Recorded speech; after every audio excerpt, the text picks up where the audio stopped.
This happened to one of my friend living in Hong Kong. Susie, who is 33 years old, finally got her own flat. She was very excited in moving in. 1 week later, she organized a housewarming section.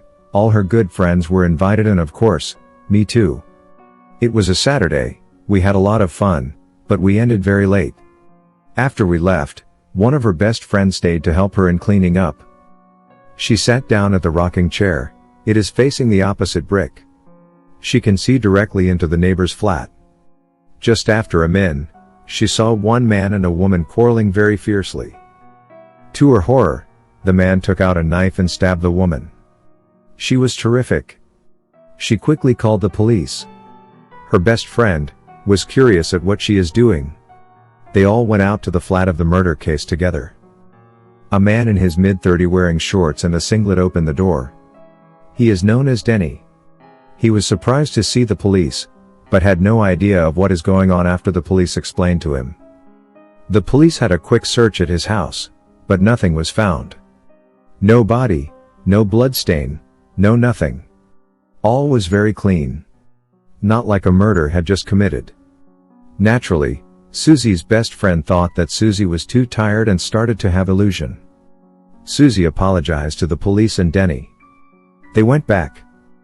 Soon, the second illusion again happened. She was alone at home after work. She again called the police, but again, nothing was found in Denny's house.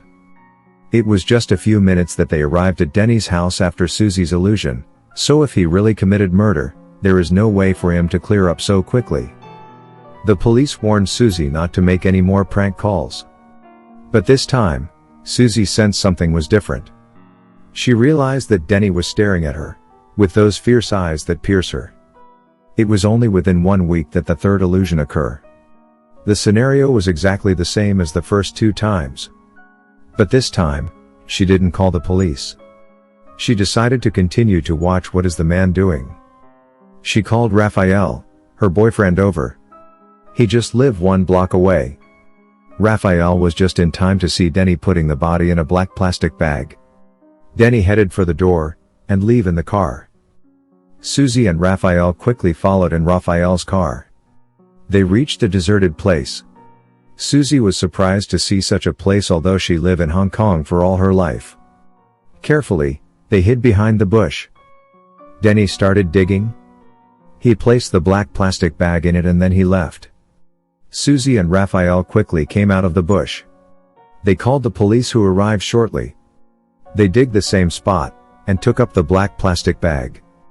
Just when the police opened it, they realized that the corpse was already decomposing. It had been there at least 2 or 3 weeks. They gathered all the evidence, the fingerprint and the traces of hair and cloth material, and finalized that the murderer is Denny. Just the next day, Susie saw police arresting Denny in his flat. They later went to a priest, and then only know that it was actually the dead woman wanted Susie to help her seek revenge, and that's why Susie is having those illusions, which is actually exactly what happened on the day of murder. But after that, Susie lived in peace in that house, nothing happened to her again.